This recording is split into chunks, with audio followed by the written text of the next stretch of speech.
Welcome to The Explainer. Today, we're diving into some fascinating research from Mark Bates called The Complete Guide to the Edenic Temple.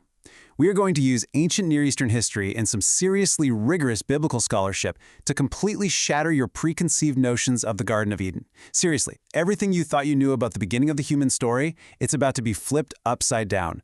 We're going to look at cosmic conflicts, divine councils, and, most importantly for today, Adam's true original role as the world's very first priest. All right, let's kick things off by contrasting that fragile Sunday school image of Eden with the actual ancient reality. Picture the Garden of Eden in your head right now. Go ahead. Now, forget the cute little apple trees and the peaceful lions for a second. If you're like most people, you're probably imagining a quiet pastoral park, right? Just a pristine, innocent piece of ancient farmland where the first humans wandered around in absolute bliss. But, as our source text reveals, when you read the opening chapters of Genesis through the lens of ancient Near Eastern history, that whole image just shatters. The biblical authors actually viewed Eden as the architectural embodiment of a cosmic mountain. It was literally the primordial Holy of Holies, the sacred space where heaven and earth completely overlapped. And the physical and geographical parallels between Eden and Israel's later temple worship are just overwhelming. I mean, Eden wasn't just a garden, it was the exact prototype for the sanctuary. Notice the spatial orientation. God planted the garden in the east, and its entrance faced east, which, if you think about it, is exactly how the later Mosaic Tabernacle and Jerusalem Temple were designed. At the center of Eden, the Tree of Life, which was later stylized as the Menorah, that golden lampstand in the holy place. And what about security? Eden had cherubim guarding the way, just like the massive cherubim guarding the Holy of Holies in Solomon's temple. Even the life-giving river flowing out of Eden prefigures the sacred bronze sea in the temple courtyard. It's like a giant architectural puzzle fitting perfectly together. So, moving into our first main section, we're rethinking Adam's job description as the first priest-king. Because think about it, if Eden is a temple, then the people placed inside it are definitely not just mere gardeners. There's a fascinating linguistic twist in the ancient text here. The book of Genesis tells us that God put the man in the garden to work it and keep it. Now, in English, that sounds like purely agricultural labor, right? Like grabbing a hoe and tending to the soil. But the Hebrew text uses two highly specific, theologically charged verbs, avad, which means to work or serve, and shamar, which means to keep or guard. These aren't just your everyday farming terms. These are words heavily loaded with sacred responsibility. And here is where it gets really interesting. What happens when you look at these exact same Hebrew words, abad and shamar, together elsewhere in the Pentateuch? A stunning revelation emerges. As we see in Numbers chapter 3, these words perfectly describe the sacred duties of the Levite priest working inside the tabernacle.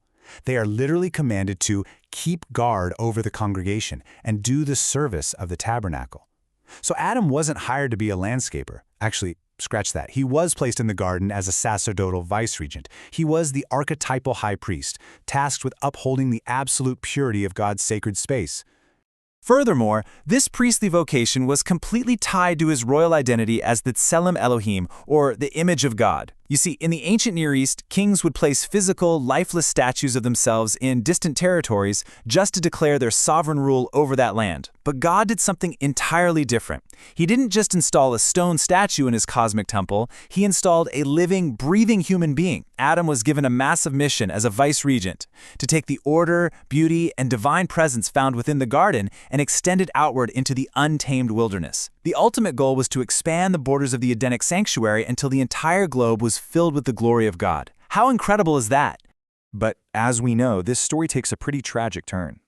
According to ancient Jewish and Christian traditions, as the first priest, Adam was originally clothed in priestly vestments, literal garments of light and glory. But after his transgression, those were lost. He ended up clothed in garments of skin instead. Sadly, Adam experienced a catastrophic failure of this holy vocation. He failed to shamar, to guard, the sanctuary from an unclean intruder. And because of this, God had to perform the very first blood sacrifice to cover their shame with garments of skin, which, as you might guess, foreshadows the entire sacrificial system to come. This brings us to our second section, the divine throne guardian and the true threat to the temple. To fully grasp why Adam failed to guard the sanctuary, we really need to abandon that cartoonish image of a talking garden snake and identify the actual intruder. Let's look at the cosmic conflict that brought the temple down. So the ancient Israelite worldview recognized a layered, highly populated spiritual realm, which included a divine council of spiritual beings. And when you encounter the tempter in Eden, the Hebrew word used is Nahash. Pay close attention to the linguistic depth here. Yes, as a noun, Nahash means serpent or snake, but as a verb, it means to practice divination, and as an adjective, it translates to the shining one. So we're not just talking about a reptile hanging out in a tree. This points directly to a magnificent, luminous, divine being who actually belonged to God's heavenly council. Just look at the true characteristics of this adversary as described by the prophets Isaiah and Ezekiel. In the ancient Near East, serpentine imagery was frequently used to describe throne guardians and seraphim, which literally means fiery flying serpents. This intruder was a towering, glorious guardian cherub. We're talking adorned with precious gemstones, someone who walked among the stones of fire on the holy mountain of God. But he became completely corrupted by his own splendor. Furious that God would elevate a creature made of mud, Adam, to rule the earth, this arrogant, shining guardian infiltrated the sanctuary. He manipulated the humans, stripped them of their dominion, and his punishment was cast down to the earth, kicking off a brutal, ongoing cosmic war. And this timeline brilliantly illustrates how early Jewish thinkers understood the fallout of Adam's failure. Literate Jews in the Second Temple period, they didn't just see the fall as some disconnected moral fable. They saw it as the catalyst for an ongoing cosmic war. Human depravity was actually the result of three distinct rebellions. First, you have the Edenic breach, where Adam failed to guard the temple. Second, the transgression of the Watchers in Genesis 6, where fallen angels corrupted humanity with forbidden heavenly secrets. And third, the Tower of Babel, which was essentially a counterfeit temple mountain built by humans trying to usurp the divine order. The earth literally became a contested battleground. So, how was all of this resolved? That brings us to our third section, the last Adam and the eschatological restoration. The ultimate theological dilemma of the Old Testament is basically this. How on earth can a holy God dwell with a fractured, impure humanity after they were exiled from the temple? Well, the entire biblical narrative arcs toward engineering a way back to Eden, and the ultimate resolution arrives in the person of Jesus Christ. The Apostle John introduces Logos theology to show us exactly how this happens. Notice the specific wording he uses. The Word became flesh and dwelt among us. The Greek word for dwelt literally translates to pitched his tent or tabernacled. Jesus Christ literally became the new, mobile sanctuary of God's presence, the brand new location of communion between the Creator and His creation. The crucial point here is the ultimate contrast between the two. Think about the first Adam. He failed his priestly mandate to guard the temple, lost his dominion to a shining rebel, and was ultimately exiled. Now contrast that with the last Adam, Jesus. Jesus succeeds exactly where the first Adam failed. He is the perfect priest-king. He perfectly obeyed. He actively disarmed the rebellious spiritual rulers of the divine council. And as the ultimate high priest, he offered his own blood.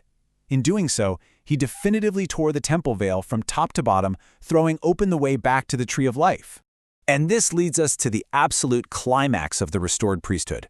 At the very end of the Bible, in the book of Revelation, the Apostle John sees the New Jerusalem descending from heaven, and he gives us a very specific, astonishing measurement. 12,000 stadia in length, width, and height. It's a perfect cube. Now here is the mind-blowing detail. In the entire Bible, there is only one other structure possessing the exact dimensions of a perfect cube, and that's the Holy of Holies in the Jerusalem temple. John is essentially telling us that the New Jerusalem isn't just a city with a temple in it. The entire eschatological city is the restored Holy of Holies. Because God himself is the temple in this new city, Adam's original mandate is finally brought to total completion. The curse is permanently broken. The separation between the sacred and the profane, it's entirely eradicated. The anti-Edenic forces of chaos are wiped out forever. And humanity is finally restored to its rightful place, ruling and reigning as priest-kings, just exactly as Adam was originally intended to be, in the unmediated presence of the Creator forever and ever. We've walked through an incredible paradigm shift today, tracing the ancient reality of Eden from a cosmic mountain all the way to the perfect cube of the New Jerusalem. And it all centers around that original mandate given to Adam as the first priest. So as we wrap up this explainer, I want to leave you with this question. If your ultimate and original destiny is to be a priest-king actively expanding God's glory and order into the world, how does stepping into this ancient restored vocation change the way you view your daily life? Think about that as you go about your week. Thanks for joining me on this deep dive, and keep seeking out the ancient realities.